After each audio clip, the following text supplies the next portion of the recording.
Hi guys, today my group will be presenting about a topic given which is photolithography. Starting with me, Arif Iqbal bin Osman with the metric number of 214038 and my partner which is Muhammad Safi Aiman with the metric number of 215903. Moving on to the content, I'll be telling you about the first fourth from the content which is introduction, material use, equipments and tools, and types of photolithography. While my partner will be telling you about basic process and application and also the conclusion. Before I start my introduction, I would like to ask you guys about, do you know how computer chips are made and what process will be used in producing computer chips? The answer will be photolithography. So I'll be introduce you about photolithography. Photolithography is a process that transfers shapes from a template onto a surface using light. Other than that, it used in micro manufacturing application. Next, I'll be telling you about words photo, words litho, and words graphy. These words stands different meaning. So the first one, which is words photo, it means light. Words litho, it means stone. And words graphy, it means light. And the person sitting beside, which is Alfonso Poitevin, which is an inventor of photolithography from 1855. Moving on, which is material use. So as you can see here, there's a photo.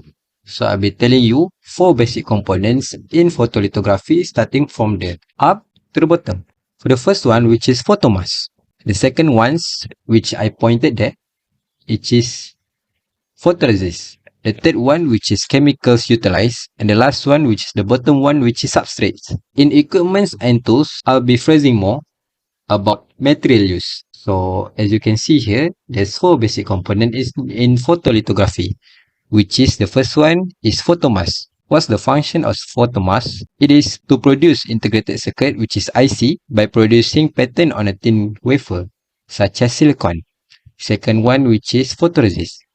The function is a light-sensitive material in several processes to form a pattern coating. The third one, which is chemicals utilized. There are several types, but I'll be telling you 2 types, which is first one, which is krypton fluoride, KrF, and argon fluoride. The function of both chemicals, which is a nuclear fusion energy, production of soft X-ray emission, and micromachining of plastic. Other than both, which is xylene and catechol. The function of both, which is will be producing different product from different concentration. The last one, which is substrate. Substrate is a resist covered wafer of silicon. Other than that, it also a thin slice of semiconductor such as crystalline silicon. The last one, which is I'll be telling you about types of photolithography. There are several types of photolithography, such as E-beam or ion beam lithography, X-ray lithography, interference lithography, scanning probe, step growth, nano imprint, shadow mask, self-assembly, and nano templates. For the next one, I'll be passed to our next presenter, which is Safi Aiman.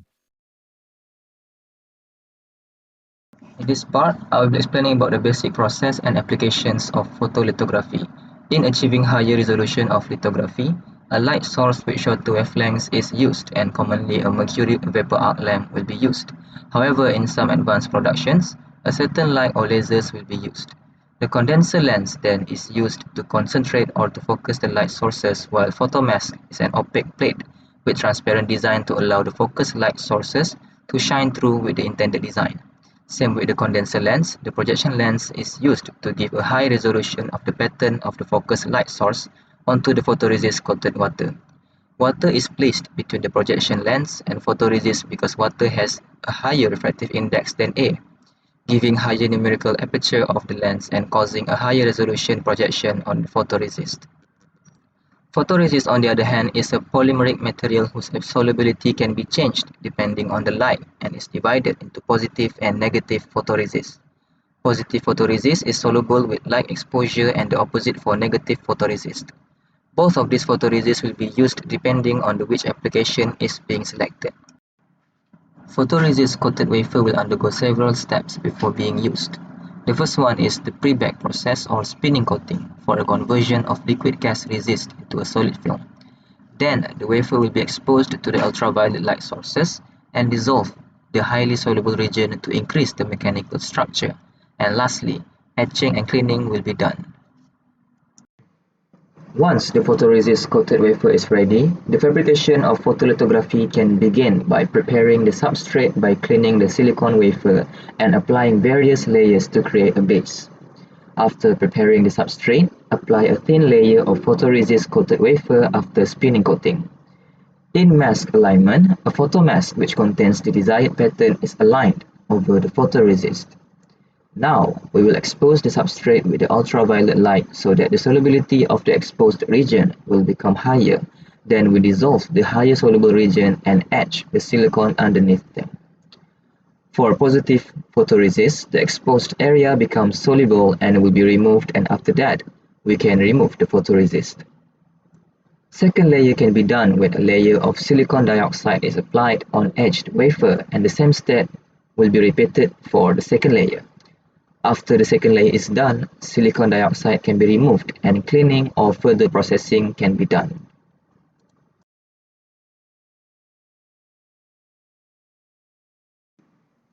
Photolithography is a crucial technology widely used in various industries, primarily in semiconductor manufacturing, but its application extend to several other fields.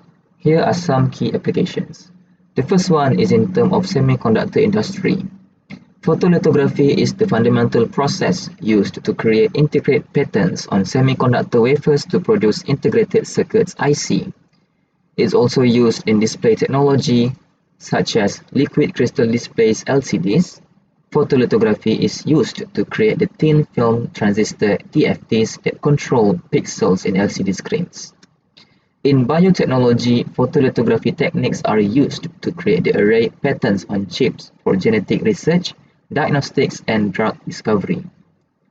In microfabrication and nanotechnology, photolithography helps in creating nanostructures, nanowires, and other nanoscale patterns used in various nanotechnology applications. In conclusion, photolithography is crucial in semiconductor manufacturing for creating integrated circuits (ICs), microprocessors, memory chips, and various semiconductor devices. Its ability to produce highly precise patterns at the micro and nanometer scales enables the creation of complex electronic components essential for modern technology. The continuous advancements in photolithography techniques have allowed the semiconductor industry to push the limits of miniaturization, enabling the development of smaller, faster, and more powerful electronic devices.